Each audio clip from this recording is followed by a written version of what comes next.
public parks. Senator, you have 4 minutes.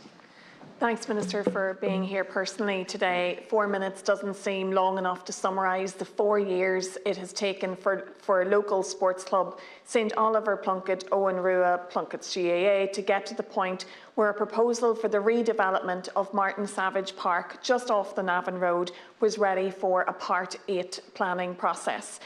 We have an issue when it comes to our parks in Dublin City with an increase in development and the concentration of that development. Our parks have to work harder and be used better for the growing and diverse populations they now serve.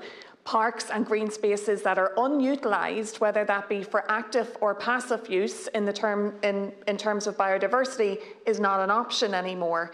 In the Navan Road area of Dublin West, where Martin Savage Park would be in the heart of, we have about 15,000 people, including over 3,600 children, who attend the local primary and secondary schools. Pelletstown, one of our newer areas of Dublin, or as we know it, Ashtown, Rathbourne and Royal Canal Park, is still being built and will have more than 3,500 homes.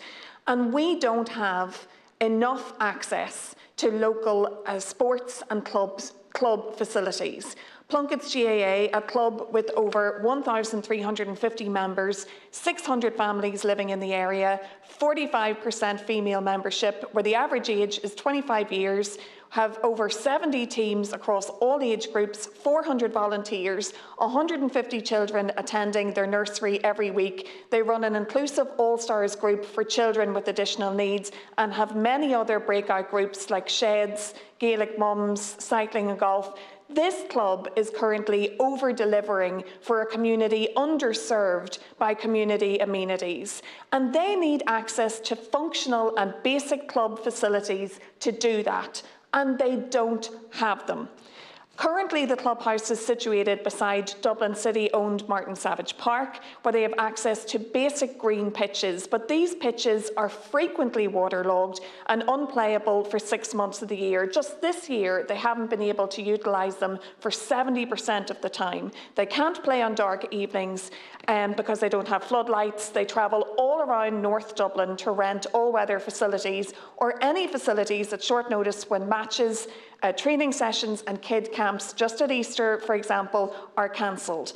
And now it looks like their modest plans to rectify this with the addition of an all-weather pitch in Martin Savage Park are in disarray because of the presence of Brent geese, or because Dublin City Council didn't sufficiently prepare for the appropriate assessment in the Part 8 application in relation to the protection of Brent geese. And it's not like the presence of Brent geese or the statutory protections around them is new news.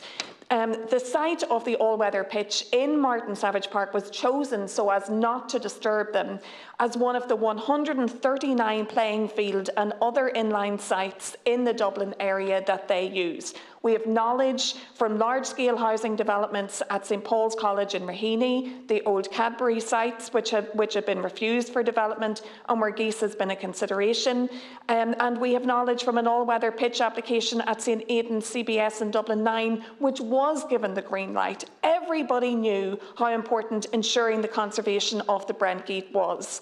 But Minister, with a stroke of a pen, at the 11th hour, a letter from your department that states that this all-weather pitch, in combination with the effects of other presently mooted developments of artificial pitches on playing field sites utilised by the Brent geese in the Dublin area, those proposals are in complete peril, leaving a giant question mark over the delivery of essential sporting facilities for hundreds of adults and children in a local community. We're talking about 130 metres by 70 metres of a facility in an area of growth. Surely we have enough space for both the Brent geese to feed and our children to play. The light-bellied Brent goose, Barnacle horta, breeds in the Canadian High Arctic and winters almost exclusively on the island of Ireland. Under the European Birds Directive, Brent goose is a protected species, and Ireland has designated a total of 23 special protected areas for Brent goose, and one further SPA, which the species is listed in an additional species conservation interest. The identification and selection of sites for designation as SPAs was based on monitoring data over the winters of 1995-96 to 1999 to 2000. It was estimated that 53% of the population that overwintered on the island of Ireland during this period was supported by the 24 SPAs for which the species is listed. The identification and the designation of SPAs was based primarily on core wetlands that supported bird species and provided for their various ecological requirements. However, as many bird species regularly use areas outside of the core wetland areas, not all areas utilised by the species were included within the SPA boundaries. Within County Dublin, 6 SPAs include Brent Goose listed as a special conservation interest in SCI, and they are North Bull Island SPA, Malahide Estuary SPA, Rogerstown Estuary SPA, which I visited recently, Ballydoyle SPA, South Dublin Bay, and the River Tolka Estuary SPA, and Skerries Island SPA. Brent goose is a grazing species, and while overwintering in Ireland, the species feeds largely on eelgrass, green algae and salt marsh vegetation in the intertidal zone. But in Dublin and other urban areas, the species shifts to graze on grasslands from midwinter as other foraging resources become depleted. That's why we see so many of them around our parks and across over the winter period. And during the period 2013 to 2017, the population of Brent goose overwintering in Ireland was estimated to be 30,295 individuals. Analyses from the Irish Wetland Bird Survey suggest that the population of Brent goose in Ireland increased by 93% between the winters 1994, 95 and 2018 to 2019, albeit with a noted 11% decline from the winter of 2013 to 14 to 2018 to 2019. The Irish Wetland Bird Survey is coordinated by Birdwatch Ireland and under contract to the National Parks and Wildlife Service, with surveys undertaken by staff from both the National Parks and Wildlife Service and Birdwatch Ireland, as well as hundreds of volunteers each winter. Brent goose are well known to forage on improved and amenity grasslands, such as parks and sports pitches, with the utilisation of these sites having increased since the 1970s. A study from 2012 to 13 to 2016-17 identified Brent goose using a total of 113 terrestrial inland feeding sites in Dublin City and environs. The abundance of suitable grasslands for foraging in the Dublin area is a likely factor in the noted increase in the Dublin Bay population in recent years. The utilisation of public parks for all is a matter for relevant local authority in relation to the management of their space for nature and other uses.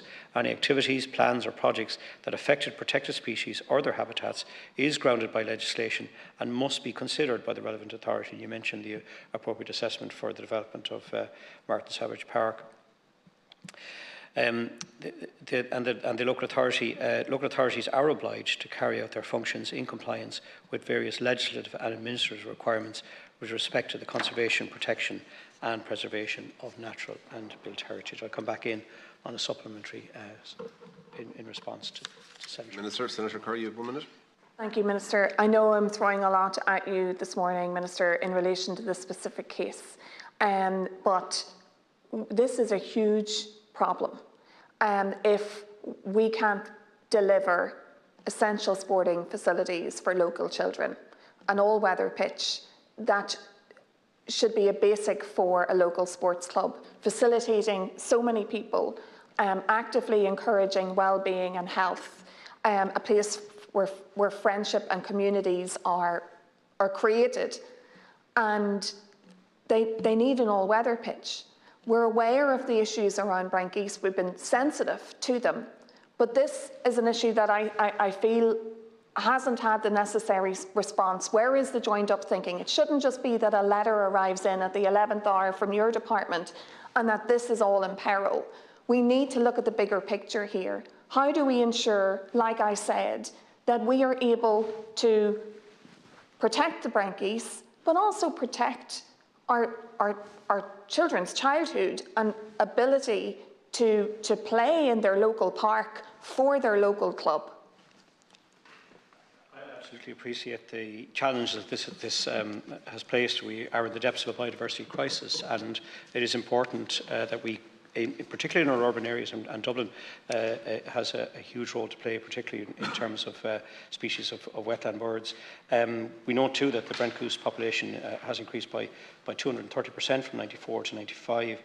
to 2018-19, and so it's a quite significant population increase, which suggests that it's a good thing in terms of the population increase of the birds. I think important here are as you said, the appropriate assessment. I think perhaps looking at ways of mitigating or finding additional sites or other foraging sites for the goose when they're overwintering in Dublin. It would be important, and what I will talk to officials in the National Parks and Wildlife Service, to engage with the biodiversity officers in Dublin City Council to perhaps see if there's a way forward here. Just again, these are challenges of increased demand on public space, increased demand for amenity as a population grows in Dublin City. And in my view, I think it's important that we can, all species can live together, particularly in our urban centres, and that there is an opportunity for the development of these playing pitches, but also the protection of this really important species. Thank you, Minister. The House now stands adjourned until 12 o'clock.